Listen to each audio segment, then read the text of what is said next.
ଏବେ କିଛି ଦିନ ପୂର୍ବରୁ ମୁଁ ସୋସିଆଲ ମିଡ଼ିଆରେ ଗୋଟେ କାହାଣୀ ଶୁଣିଥିଲି। ଦେଖିଥିଲି କାହାଣୀଟା ସତ କି ମିଛ ମୁଁ ତ ଜାଣିନି। ଅ କାହାଣୀଟା ଏମିତି କିଛି ଥିଲା କି ଭଗବାନ ଫାଷ୍ଟ କୁକୁରକୁ ବନେଇଲେ।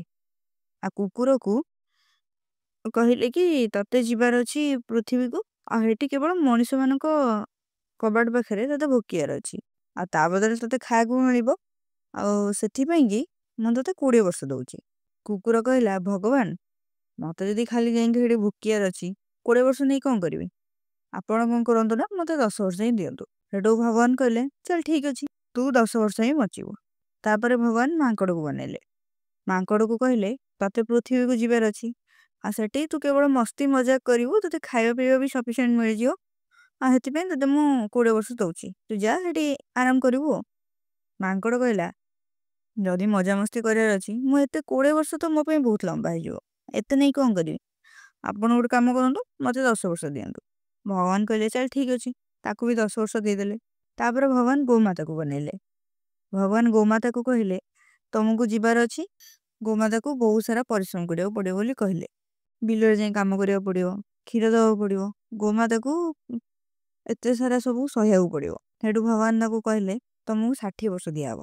ଗୋମାତା କହିଲେ, ମତେ ଯଦି କେବଳ କାମ କରିବାର ଅଛି, ତ ମୁଁ 60 ବର୍ଷ ନେଇକି କଣ କରିବି? ଆପଣ ଗୋଟେ କାମ କରନ୍ତୁ, ମତେ 20 ବର୍ଷ ଦିଅନ୍ତୁ। ମତେ 20 ବର୍ଷ ଜୀବନ ଦେଇ ଦିଅନ୍ତୁ। ଏତେ ବର୍ଷ ମୁଁ କାମ କାହିଁକି କରିବି ଯାଇକି, ମତେ 20 ବର୍ଷ ହିଁ ଦିଅନ୍ତୁ। ତାପରେ ଭଗବାନ କହିଲେ, ଠିକ ଅଛି, 20 ବର୍ଷ ହିଁ ଦିଆହେଲା ଗୋମାତାଙ୍କୁ। ତାପରେ ଭଗବାନ କଣ କଲେ, ଲାଷ୍ଟରେ ମଣିଷକୁ ବନେଇଲେ, ଆମ ଭଳିଆ ଲୋକମାନଙ୍କୁ। ଆଉ କହିଲେ କି, ତମକୁ ମୁଁ ମଣିଷର ଜୀବନ ଦଉଛି, ତମେ ଯିବ ପୃଥିବୀକୁ, ସେଠି ଖେଳକୁଦ କର, ଖାଅ ପିଅ ମଜା କର, ଆଉ ଗୋଟେ ଜିନିଷ ତମ ପାଖରେ ରହିବ, ସେଟା ହଉଛି ବ୍ରେନ। ତୁମେ ତମ ବୁଦ୍ଧି ଖଟେଇକି କାମ କରିପାରିବ, ଆଉ ତମକୁ ସେଥିପାଇଁ 20 ବର୍ଷ ଦିଆହବ। ମଣିଷ କହିଲା, 20 ବର୍ଷରେ ମୁଁ କଣ କରିପାରିବି? ମତେ ତ 20 ବର୍ଷ ପର୍ଯ୍ୟନ୍ତ କିଛି ବୁଝି ହିଁ ପାରିବିନି ମୁଁ।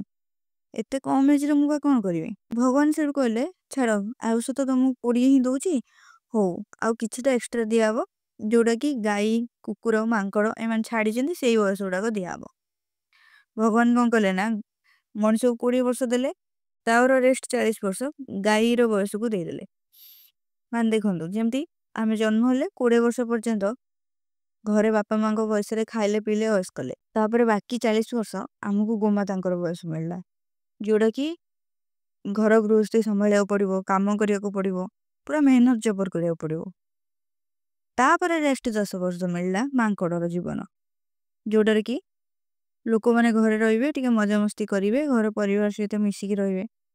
ତାପରେ ରେଷ୍ଟ 10 ବର୍ଷ ହେଲା କୁକୁରର ଜୀବନ ମିଳିଲା, ଯୋଉ ସମୟରେ ମଣିଷର ଯୋଉଟା ଅନ୍ତିମ ସମୟ।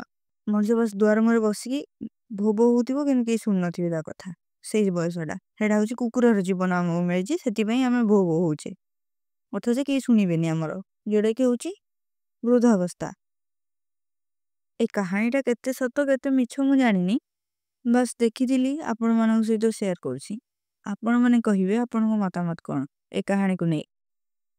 ଯଦି ଭଲ ଲାଗିଛି ତାହେଲେ ସେୟାର କରିବେ। ରହିଲି, ଜୟ ଜଗନ୍ନାଥ।